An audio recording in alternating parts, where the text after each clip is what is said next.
Peggy 18. The elite operators of the U.S. Special Operations community are tasked with only the most difficult and dangerous missions. The subject featured in the following interview operated within this community and acted as a consultant on the development of Medal of Honor. Their identity has been concealed for security purposes.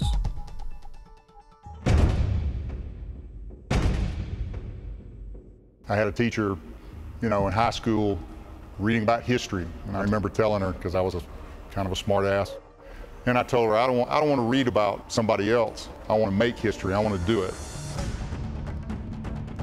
The kind of character traits that a Tier 1 guy needs to possess: obviously the physicality. He's got to be in good shape. He doesn't have to be the strongest guy, but he's got to be a guy that probably is well above average. Intelligence-wise, they got to be smart guys.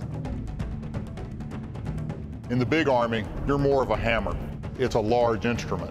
When you start talking about the Tier 1 elements, it's much more of a scalpel approach. You're trying to do something very surgical. You're trying to do things with the most precise element that you can bring to bear.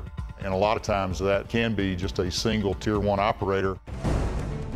No telling what he had to do to get to that point so that he could go through that door, so that he could confront a guy with a gun who wants to kill him. And he is going to try to, in a very surgical method, apply the very precise amount of damage to the bad guys without inflicting any damage on the hostages that may be in there.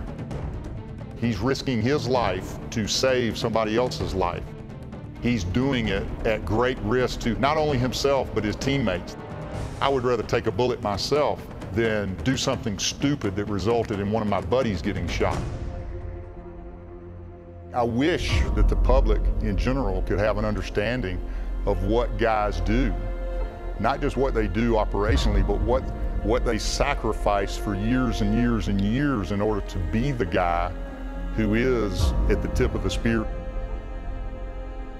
For me, I'm not a very sociable person, to be quite honest. Ask my wife. I don't consider a lot of people friends. But if you're any innocent person that's in harm's way, we wanted to be the guys that came and tried to do their best to stop the bully.